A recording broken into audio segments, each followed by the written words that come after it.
어릴 때 배운 것은 마음속 깊이 새겨져서 영원히 기억됩니다. 그래서 메시는 어릴 때 아버지가 3부 리그에 감독을 하던 사람이에요. 그래서 메시, 그 어린 메시를 자기가 아는 축구 지식을 이용해 가지고 훈련을 엄청나게 시켰어요. 그러니까 이 메시는 완벽하게 기술이 장착이 됐어요. 근데 호날두는 아주 어렵게 자라고 그 축구는 하긴 했어도 그 메시처럼 아버지한테 그렇게 교육을 받지 못했어요. 자기 노력으로 커서 계속 훈련하는데 지금 그 나이에도 엄청나게 연습을 많이 한답니다. 연습벌레예요, 완전히 이 사람은. 근데 메시는 그렇게 연습할 필요가 없어요. 체력 컨디션 관리만 잘하면 돼요. 왜? 이미 장착됐기 때문에. 근데 이 말을 하면 좀 기분 나쁘게 들으실지도 몰라요. 교육적이지 않은 것 같이 들을 수도 있어요. 그런데 그렇지 않습니다. 정말 제가 현장에서 테니스 감독을 해보니까 뼈저리게 느끼게 했더라고요. 저 자신도 그랬어요. 저도 기계체조를 했는데요. 아니, 기계체조라는 게 초등학교 때부터 해야 정상인 운동을 저는 중학교 1학년 때부터 이 기계체조를 시작했어요. 정확하게 중학교 2학년 돼서야 기계체조부에 들어갔어요.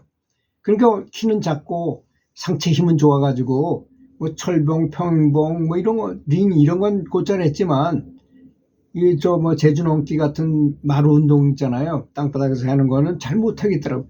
어느 단계까지는 되는데 그 단계 이상은 기술이 몸이 되질 않는 걸 느꼈어. 기술이 되질 않아요. 예를 들어서 테니스 치는데 옆으로 공이 지나가면 그 볼 보는 눈이 빨라져야만 운동신경이라는 게 바로 공 보는 눈이 빨라가지고 내 동작을 그리 취해야지 되는 거잖아요. 그게 늦더라고요, 제가. 늦다는 걸 느꼈어요. 그래서 어린 시절에 열심히 하지 않은 사람한테 도저히 이길 수가 없는 점이 있다는 걸 제가 깨우쳤어요. 그래서 저는 체육교사 노릇을 할 때 제 선배가 있던 축구선수 출신이 선배가 있어가지고 축구공을 30개 이상 놓고 갔어요. 근데 그 학생은 20몇 명밖에 없었어요.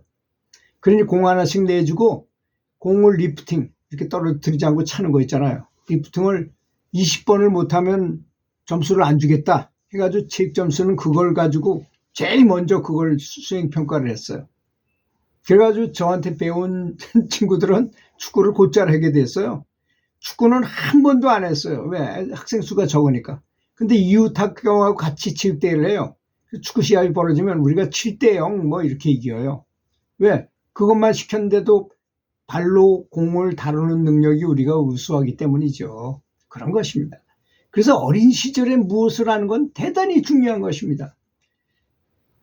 이 보광 스님이란 분이 동국대학에 뭐 요직에 계신 분인 것 같은데요.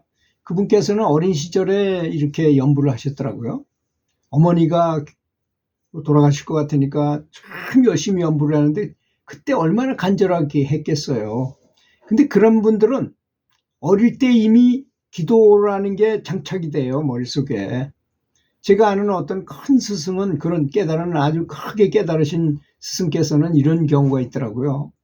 할머니를 아주 좋아했는데 할머니가 이제 연세가 많아서 눈이 어두워. 근데 그분이 뭐 그 나라는 뭐 종교를 이렇게 가리질 않아요. 우리나라 이게 잘못된 거예요. 사실은 기독교인은 기독교만 믿고 천주교인은 천주교만 믿고 불교는 불교만 믿고 뭐 이런 게 힌두교는 힌두교만 믿고 이렇게 돼 있잖아요. 우리는. 근데 그 나라는 아침에는 교회를 가고 점심 때는 천주교를 가고 저녁 때는 불교를 가고 밤에는 힌두교를 가고 이렇게 자유롭게 그렇게 보편적으로 생각한대요, 그냥. 그래서 그 할머니는 장자 보고 뭐 화엄경도 보고 금강경도 보고 도덕경도 보고 성경도 보고 아주 다양한 책을 많이 읽었답니다. 근데 눈이 어두워지니까 이 손녀딸, 똑똑한 손녀딸 보고 매일 책을 읽어달라 그랬어요. 근데 읽다 보니까 이 어린 아이가 굉장히 똑똑한 아이였는데 완전히 매료돼가지고 할머니가 안 계실 때는 그거 보고선 너무 좋았다 그럽니다. 그러니까 어릴 때 이미 굉장한 영적 지식을 습득하게 되고 영적인 기본기를 완벽하게 갖추게 된 거죠. 그러니까 그분이 나중에 결혼을 해가지고 독일에 가서 살았는데, 의사랑 결혼해가지고 그렇게 행복하게 살았는데도 불구하고 이혼도 하지 않은 상태로 그냥 히말라야로 가가지고 돌을 깨우쳤어요. 그래서 나중에 너무 만나지 않고 혼자 살으니까 이제 자동 이혼이 되긴 됐죠. 그래서 그분은 다시 결혼을 했다고 그래요. 그런 걸 보면 조기 교육이라는 게 너무나 중요하다고 생각합니다. 또 분재 같은 거 있잖아요. 분재를 큰 나무를 잘라가지고 분재를 만들 수가 없잖아요. 도무지. 작은 나무를 갖다가 비비 꽈가지고 자라지 못하게 멋지게 아주 낙낙장송처럼 이렇게 만들어서 이렇게 분재를 만들 수 있는 것처럼, 그래야만 아주 멋들어진 분재를 만들 수 있는 것이잖아요. 그렇게 어린 시절이 중요하다는 것입니다. 저도 뼈저리게 느껴서 그걸 뼈저리게 느꼈어요. 제가 고등학교 감독을 하다 보니 어느 학교가, 강원도 내에 있는 어떤 고짜라는 학교가 테니스부가 폐지가 됐어요. 그 선수들이 다 우리 학교로 왔어요.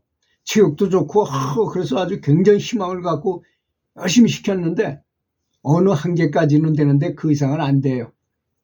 그걸 수도 없이 많이 느꼈습니다, 제가. 그래서 다시 고향에 있는 중학교에 교사로 왔을 때는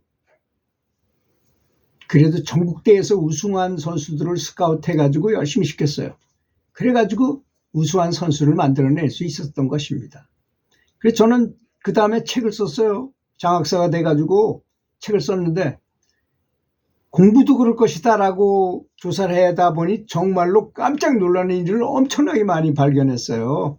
뭐냐, 어린 시절에 세뇌 교육하듯이 공부하면 좋은 직장 잡을 수 있고, 공부 잘하면 돈도 많이 버는 직장을 갈 수 있고, 또 예쁜 배우자를 만날 수 있고, 그렇잖아요. 실제로 이런 얘기를 어릴 때부터 굉장히 많이 해주고, 애가 책을 보면 굉장히 칭찬해주고 강화를 주는 거죠. 계속 그렇게 칭찬하고 그렇게 유도하고 계속 이렇게 하니까 나중에는 공부하라 소리 안 해요. 그런 애들은 이미 머릿속에 딱 박혀 있거든요.